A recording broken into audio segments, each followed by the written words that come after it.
नमस्ते, मैं हूं अभिनय आकाश और प्रभा साक्षी के इस खास कार्यक्रम में एमआरआई में आपका स्वागत है। एक बार फिर से हम आपके सामने मोस्ट रिलायबल इंफॉर्मेशन यानी एमआरआई के साथ मौजूद हैं।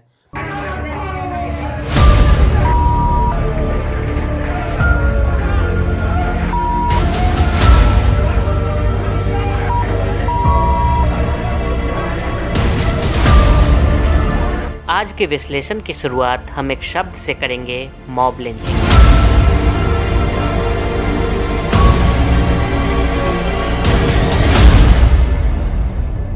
आपने इस शब्द के बारे में बहुत सुना होगा, बहुत पढ़ा होगा। यह एक फैशनेबल शब्द माना जाता है और सूडो सेक्युलर, देश के सेलिब्रिटी और कुछ राजनीतिक कार्यकर्ताओं का मनपसंद शब्द बन गया है। ये इसी मॉब लिंचिंग का सहारा लेकर ये तमाम लोग खुलकर राजनीति करते हैं और पूरे देश में असहनशीलता का एजेंडा चलाते हैं। अब ऐसा लगने लगा है कि मॉब लिंचिंग हिंदी का ही शब्द है। कुछ ही समय पहले लोगों को समझाना पड़ता था कि जब भीड़ किसी को घेर कर पीट पीट कर मार डालती है तब उसे मॉब लिंचिंग कहा जाता है। जिस तरह से लोकतंत्र को अंग्रेजी में डेमोक्रेसी कहा जाता है, उसी तरह भीड़ तंत्र को अंग्रेजी में मोबोक्रेसी कहा जाता है। वैसे तो डेमोक्रेसी के साथ मोबोक्रेसी का जिक्र तकनीकी रूप से गलत है, क्योंकि लोकतंत्र में भीड़ तंत्र की कोई जगह नहीं है। लेकिन पिछले कुछ वर्षों से लगता है कि लोकतंत्र के अंदर भीड़ तंत्र का अतिक्रमण हो गया है। इसी शब्द का इस्तेमाल कुछ अंग्रेजी बोलने वाले सेलिब्रिटी लगातार करते रहे हैं और मॉब लिंचिंग को एक गुप्त एजेंडे के तहत धर्म विशेष से जोड़कर समाज को बांटने की लगातार कोशिश भी हुई। ये साबित करने की कोशिश हुई कि हिंसा और इस तरह की घटना के लिए बहुसंख्यक आबादी ही जिम्मेदार है और अल्पसंख्यकों को जानबूझकर निशाना बनाया जा रहा है। मॉब लिंचिंग दरअसल आज से नहीं बल्कि सैकड़ों सालों से हो रही है। 19 अगस्त 1901 को 3 अफ्रीकी अमेरिकियों को दी गई मौत की सज़ा के बाद मार्क ट्वेन ने अमेरिकियों पर लिंचिंग का आरोप लगाते हुए यूनाइटेड स्टेट्स ऑफ लिंचरडम का प्रसिद्ध लेख लिखा था। लिंचिंग का इतिहास। लिंचिंग ये शब्द अमेरिका से ही आया है, इस बात में कोई संदेह नहीं है। कुछ लोग जिसे विलियम लिंच के नाम से जानते हैं तो कुछ चार्ल्स लिंच के नाम से। उसने एक क्रांति के दौरान अपनी निजी अदालतें बिठानी शुरू की और अपराधियों तथा विरोधी षड्यंत्रकारियों को बिना किसी कानूनी प्रक्रिया के सजा देने लगा। धीरे धीरे लिंचिंग के रूप में यह शब्द पूरे अमेरिका में फैल गया। याद रहे, इस निजी अदालत में विरोधी षड्यंत्रकारियों को बिना कोई कानूनी प्रक्रिया के तहत सजा दी जाती थी, जिसको चार्ल्स लिंच ने 1782 में लिंच लॉ के नाम से वर्णित करते हुए कहा कि उनके सहयोगी ने इसके माध्यम से टोरिस और निग्रो लोगों को निशाना बनाया था। भीड़ तंत्र पर दुनिया में किए गए अध्ययनों में पाया गया है कि रूस के किसान अपने घोड़ों को सबसे बहुमूल्य संपत्ति मानते थे और उनके घोड़ों को चुराने वालों को प्रायः पीट पीट कर जान से मार देते थे, क्योंकि पुलिस और अदालतों पर उन्हें भरोसा नहीं होता था।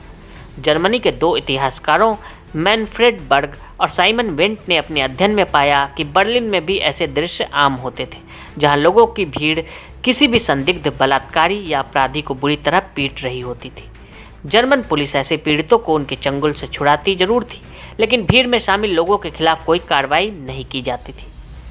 आज से 125 साल पहले मोहनदास करमचंद गांधी का ऐसी ही एक भीड़ से सामना दक्षिण अफ्रीका में हुआ था।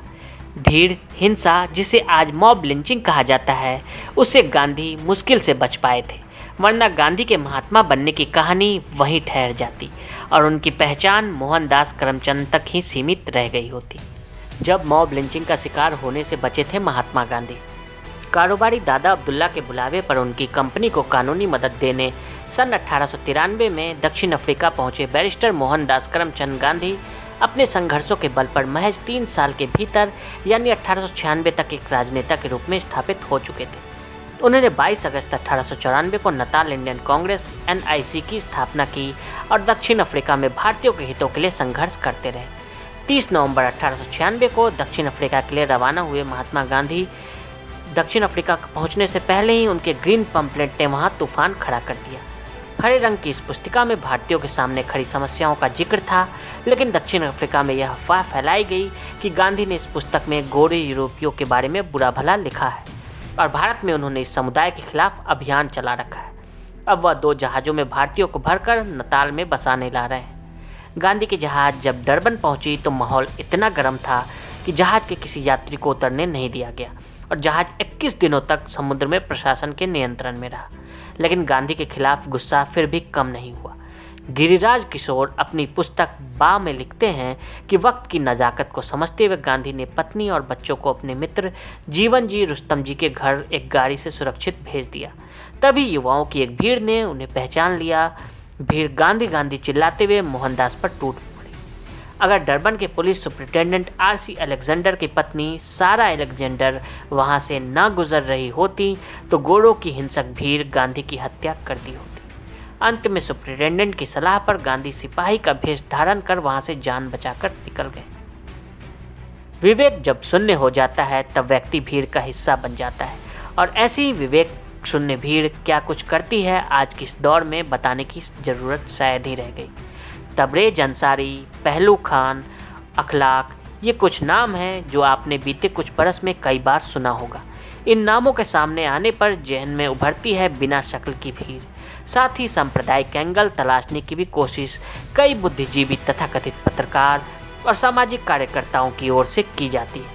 लेकिन आज आपको मॉब लिंचिंग के एक दूसरे पहलू से रूबरू करवाऊंगा और साथ ही इससे जुड़े कुछ कहानी भी बताऊंगा, जिसके जिक्र के नाम पर मीडिया, राजनेता और सोशल सर्विस के सेल्फ डिक्लेयर्ड चैंपियन मौन हो जाते हैं। 10 चेहरे जिनकी लिंचिंग पर सेकुलर गैंग ने साधी चुप्पी। विष्णु गोस्वामी 16 मई 2019 को यूपी के गोंडा जिले में इमरान, तुफैल, रमज़ान और निज़ामुद्दीन ने विष्णु गोस्वामी को पेट्रोल डालकर जिंदा जला दिया। विष्णु की गलती बस ये थी कि वे अपने पिता के साथ लौटते हुए सड़क के किनारे लगे नल पर पानी पीने लगा था। बस इसी दौरान उन्होंने विष्णु और उसके पिता से विवाद बढ़ाया और बात खींचने पर उसे पेट्रोल डालकर आग के हवाले झोंक दिया। वी रामलिंगम तमिलनाडु के दलितों के इलाके में धर्म परिवर्तन की प्रक्रिया को चलता देख वी रामलिंगम ने पीएफआई के कुछ लोगों का विरोध किया। 7 फरवरी 2019 में इलाके में धर्मांतरण को लेकर कुछ लोगों से सवाल करने पर वी रामलिंगम की कथित तौर पर हत्या कर दी गई। ध्रुव त्यागी नई दिल्ली में मोती नगर के बसई दारापुर की बात है। 51 साल के ध्रुव राज त्यागी देर रात अपनी बेटी और बेटे के साथ अस्पताल से वापस आ रहे थे। घर के पास पहुंचते ही गली में खड़े लोगों से रास्ता मांगने के पीछे उनका झगड़ा हो गया। बेटी के साथ छेड़खानी का विरोध करने पर 51 वर्षीय त्यागी को सरेआम सबके सामने मोहम्मद आलम और जहांगीर खान ने धारदार हथियारों से राष्ट्रीय राजधानी के मोती नगर में मौत के घाट उतार दिया था। चंदन गुप्ता 26 जनवरी 2018 को सुबह 10 बजे अखिल भारतीय विद्यार्थी परिषद के से जुड़े करीब 100 युवा बाइकों पर तिरंगा यात्रा निकाल रहे थे। इसी दौरान उनका काफिला बलराम गेट इलाके की तरफ पहुंचा। ये मुस्लिम बहुल इलाका है। इसी दौरान कासगंज में हिंसा की चिंगारी फैल गई। इस दौरान वहां पत्थरबाजी शुरू हो गई और फायरिंग भी हुई। इसमें चंदन गुप्ता नामक नौजवान की जान चली गई। डॉक्टर पंकज नारंग साल 2016 में दिल्ली के विकासपुरी में पंकज नारंग की हत्या की गई। इसमें 9 लोगों को गिरफ्तार किया गया। इसमें 4 नाबालिग थे। उनकी मौत का कारण सिर्फ ये था कि उन्होंने अपने भांजे के साथ क्रिकेट खेलने के दौरान कुछ लोगों को मना किया था कि वो गाड़ी तेज ना चलाएं, जिसके बाद उन लोगों ने पंकज नारंग पर हमला कर दिया। अंकित सक्सेना मुस्लिम गर्लफ्रेंड के परिवार वालों ने जिसे दिल्ली के टैगोर गार्डन की एक गली में सबके सामने मौत के घाट उतारा, उस अंकित शर्मा को भुला पाना नामुमकिन। रतन लाल 24-25 फरवरी को उत्तर पूर्वी दिल्ली में हिंसा में वीर गति को प्राप्त हुए रतन लाल का नाम शायद ही आने वाले समय में कोई भूल पाए। एक ऐसा वीर जिसने दिल्ली को जलने से रोकने के लिए खुद को भीड़ का बलि बना दिया। उत्तर पूर्वी दिल्ली के दंगों के दौरान आईबी के अंकित शर्मा की निर्मम तरीके से हत्या हुई थी। उन्हें मारने के दौरान उन पर 400 बार चाकुओं से हमला हुआ था। करीब 6 लोगों ने 2 से 4 घंटे तक चाकुओं से लगातार उन पर वार किए थे।